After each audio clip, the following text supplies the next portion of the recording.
Истории инки из Лапландии. Легенда о любви на озере Сиида. Часть 4. Но однажды тишина над озером Сиида изменилась. На смену весне пришло лето, пора белых полярных ночей. Озеро дышало спокойствием. Саэлья и Гувлас тихо плыли по гладкой поверхности озера Сиида, где вода казалась темным зеркалом, отражающим небесную глубину. Вокруг стояла почти священная тишина. Лишь легкий шепот волн касался берегов. Вдруг поднялся ветер.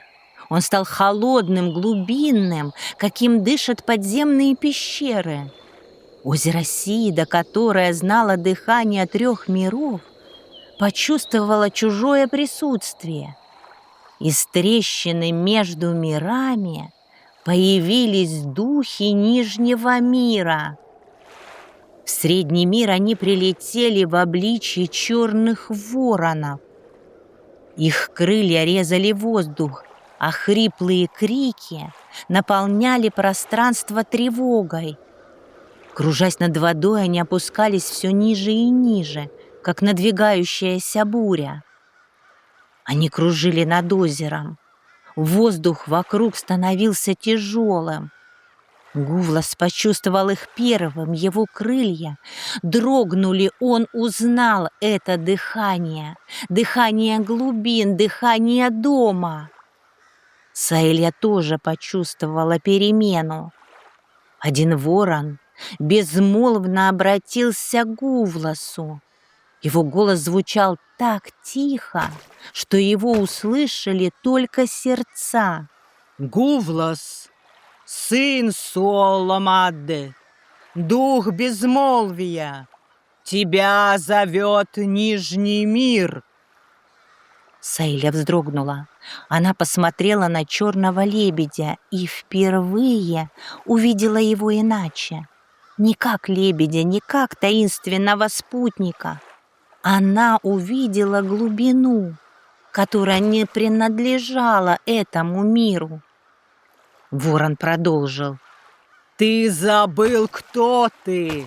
Ты, Гувлас, древний дух забвения, рожденный в тишине глубин. Твое место не среди света. Озеро Сиида дрогнуло. Саэлья замерла, ее сердце билось быстро, но в нем не было страха. Она посмотрела на черного лебедя. «Это правда?» — тихо спросила она. И в этот миг Гувлас больше не смог скрывать свою сущность. Крылья дрогнули, черный лебедь опустил голову. Он не знал, как говорить словами света, но его сердце ответило «да». Саэлья долго смотрела на него. Вороны летали над озером Сиида и ждали. «Ты можешь быть духом глубин», — тихо сказала она. «Но для меня ты все равно тот, кто слушал мой йойк». В ее голосе не было страха, только тепло. И это тепло оказалось сильнее холодного дыхания Нижнего мира. Но вороны уже начали сгущаться над водой. Они опускались все ниже и ниже. Их крылья затягивали Гувласа в воронку. Небо над озером Сиида потемнело, хотя солнце белой ночи все еще стояло над горизонтом. Вода дрогнула, и по ее зеркальной поверхности побежали темные круги. Вернись, Гувлас! Вернись в тишину! Вернись в свой мир! Вороны смыкали кольцо вокруг Гувласа. Черный лебедь взмыл в воздух, но вместе с ним поднялась и стая. Над озером закружилась черная буря. Саэлья вскрикнула и тоже взлетела. Но вороны были духами Нижнего мира, их было слишком много. Каждое их движение тянуло его туда, где между мирами постепенно открывалась трещина. Воздух становился тяжелее, словно сам мир пытался втянуть его обратно в глубину. Один из воронов снова заговорил, и его голос звучал, как глухой гул подземных пещер. Ты принадлежишь тьме глубин. Твоя мать ждет тебя. Суолломадда зовет своего сына. Имя матери прозвучало, как древнее заклинание. В этот миг земля рядом с озером словно разорвалась. В ней раскрылась черная трещина между мирами. Из нее потянуло холодом Нижнего мира. Гувлас вздрогнул. Он сопротивлялся, его крылья били в воздух, но стая воронов сомкнулась вокруг него. Они начали уносить его в темную трещину в земле. «Гувлас!» — закричала Саэлья. Она бросилась за ним. Белый лебедь летел вслед за Гувласом. Несколько воронов резко развернулись и переградили ей путь. Она не могла спуститься в Нижний мир. Стражи не позволили ей приблизиться к бездне. Гувлас был окружен воронами и не мог сопротивляться. В его глазах была боль и любовь. То, чего духи Нижнего мира никогда не знали.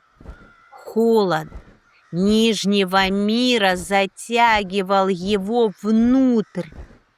Последнее, что увидел Гувлас перед тем, как тьма сомкнулась, силуэт белого лебедя над бездной. Саэлья несколько раз пролетела над тем местом, где только что была бездна, но на земле не осталось ни следа трещины. Каждое утро она начинала свой йойк и искала глазами Гувласа, но его нигде не было. Она понимала, что, возможно, ей больше никогда не увидеть того, кого она полюбила всем сердцем. Каждое утро после йойка она обращалась в лебедя и плавала по озеру Сиида в надежде увидеть свою любовь, Гувласа. К концу лета дни становились короче, и солнце все чаще пряталось за край тундры. Тихие ветра приносили холод с далеких гор, а трава на берегах озера Сиида начала золотиться. Это было время возвращения. Саэлья знала, скоро ей придется покинуть Средний мир, но ее сердце все еще надеялось увидеть Гувласа. Каждое утро она приходила к озеру. Сначала она долго смотрела на гладь воды, словно надеясь увидеть свою любовь. Потом она начинала петь. Ее йойк поднимался над озером Сиида и плыл далеко над тундрой. В ее песне была надежда, в ее песне была тоска, в ее песне жила любовь. Но Гувлас не возвращался.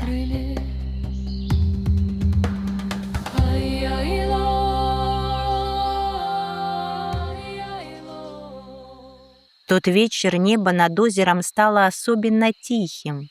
Солнце медленно опускалось к горизонту, и его свет разливался по небу золотом и мягкой розовой дымкой. Этот день был прощание. Саэля попрощалась с сынкой и подошла к озеру Сида. Она остановилась у самого берега и долго смотрела на тихую гладь, на то место, где когда-то плыли рядом и где отражались два лебедя, белый и черный. Теперь там было только небо. Саэля закрыла глаза и начала свой последний йойк. Йойк поднимался над водой. Его слушали камни, его слушал ветер, его слушало само озеро Сида. Инка стояла на берегу и не смела нарушить этот йойк. Она знала, так звучит прощание.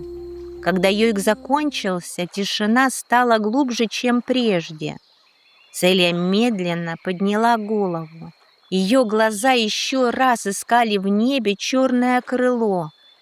Но там было только северное небо и свет уходящего солнца.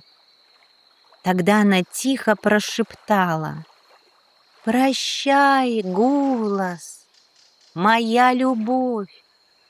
И в ее голосе было столько нежности, что даже ветер замер на мгновение. Саэля шагнула к воде. Мягкий свет коснулся ее плеч, и ее облик начал меняться. Белые крылья расправились над тихой гладью озера. Она медленно облетела озеро Сида, один круг, потом второй, словно запоминала каждый берег, каждый камень, каждую волну. Потом ее крылья подняли ее выше, северный ветер подхватил ее полет, и белый лебедь устремился в небо, туда, где открывается дорога в верхний мир. Шаманка Инка долго смотрела ей вслед, пока белое крыло не стало маленькой точкой среди золотого неба, а потом исчезло совсем. Но над озером Сида еще долго звучало эхо ее йойка, потому что настоящая песня сердца никогда не исчезает из трех миров. Гулас, гулас, ло-йо-йо, тихая вода, гулас, темная звезда, йо-ло-йо.